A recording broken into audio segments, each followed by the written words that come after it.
So what makes Andrew Garfield so attractive facially? Hey guys, welcome back to LookLogix. Today we'll be assessing Andrew Garfield's facial harmony. So on faceiq Labs, with his front and side profile marked out, he has a total score of 6.52, so about a 6.5 out of 10. He has very good harmony. It's the top 10%, about 1 in 10 people. So this is pretty good. You know, he's not that good looking, but he's definitely on the higher range. As you can see, 1.5 points higher than the average, which is going to be 5. 50% better than 50% of people. So that is what a true scale, which is much more accurate than people just rating the medium at a 7, which is ridiculous.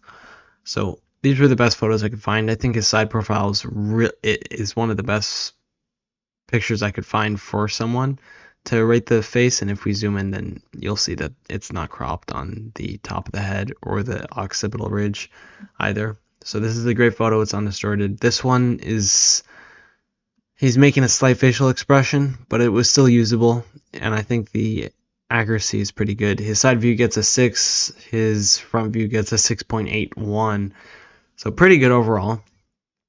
And let's go over his key strengths first, and then I want to go over his front ratios for you guys. So his key strengths, his top one is his harmonious facial convexity, his ideal ramus length, refined nasal tip, ideal nose width. And you can just see that on the photo, what it's looking like. Now he has an interesting face shape, definitely more unique. And you can pause this if you want to see, but I'll scroll through his key strengths. And then his areas of improvement, his lowest harmony score is is minus 4.5, is his disproportionate lower face, long chin or short philtrum. So this is either or, and the chin appears too long relative to the philtrum, or the philtrum appears too short relative to the chin. Since we measure ratios rather than absolute lengths, these two conditions cannot be distinguished and represent the same proportional imbalance in the lower face.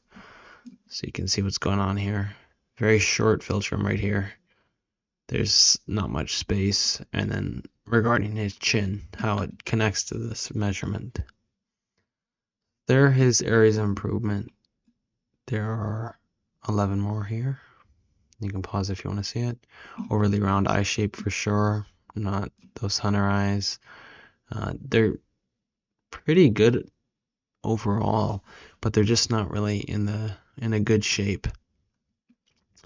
So let's move on to his front ratios, and we can see his lowest scores. What I was thinking is his lower third proportion is a 1.28 on 10, and you can just see the philtrum is so much shorter, 27.8% for the front profile compared to the lower chin. So you can see here, ear protrusion is also what I was expecting to be higher. That protrudes too far out, so he has like those mouse ears. These are some things that simple procedures could fix pretty simply and without even going under anesthesia.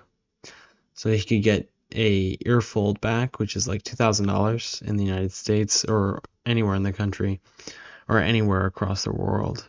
Really, you can find surgeons that can do this, and if you want to hard max and do those things, it's just really you have to factor in, is it worth it? You know, do you want to do certain things? Some other low scores he has is his one eye apart test, and then his lower lip to upper lip ratio, his chin to philtrum ratio. Now, one thing I noticed with Andrew Garfield is he's pretty expressive when he's talking, especially when he's acting. So that's something interesting to see his face not in motion. He looks like he's in motion in still photos, which is just an interesting facial expression. It may come from the shape of his face. His high scores, though, I mean, his nose tip position, okay. He has some pretty high ones, like his eyebrow tilt, his neck width, comparative to his face. His bitemporal width is really good. Eyebrow low-settedness is also 10 out of 10. Top third and middle third are also great. It's just his lower third. And by the way, guys, if you want to use the app for yourself, like put your face in here on the front and side profiles, I did want to mention it. I have a 20% off coupon you can use. Make sure to use the referral code LookLogix. I'll put it in the description and the pinned comment. make sure you use that link, and it'll give you 20% off any plan. And then you can get a free scan, by the way, with the side profile. Just make sure you follow the guide. It'll tell you everything you need. Yeah, so make sure you use the link if you do want to try it. And yeah, let's move on to the side ratios. So his lowest score is actually a 0 out of 10, which is rough. It's his upper lip S-line position. And as soon as you see that, you're gonna expect, or at least I was expecting, and this is true, the rest of the lip measurements are gonna be pretty low, like the upper lip E-line position, upper lip birthstone line. You can see what's going on here, how flat it is along the lip. His highest scores for his side profile is his facial depth to height ratio, and that makes sense. I mean, this looks good. His orbital vector, kind of neutral. Mentolabial angle is 10 out of 10. You can see that chin position is pretty good. Overall, pretty good side profile. His ramus to mandible ratio, that's good. Mandibular plane angle, these are some great scores. Nasal tip angle, yeah, overall pretty good for Andrew Garfield. And thank you all for watching, guys. This is the full analysis, and that's what makes Andrew Garfield so attractive, or attractive facially. And once again, if you want to use the app for yourself, you can paste the code LookLogix and just click the link in the description or the pinned comment. If you want to see me analyze anyone else's face, just put a comment and I'll make sure to check it out. Thank you all for watching. I'll see you in the next video.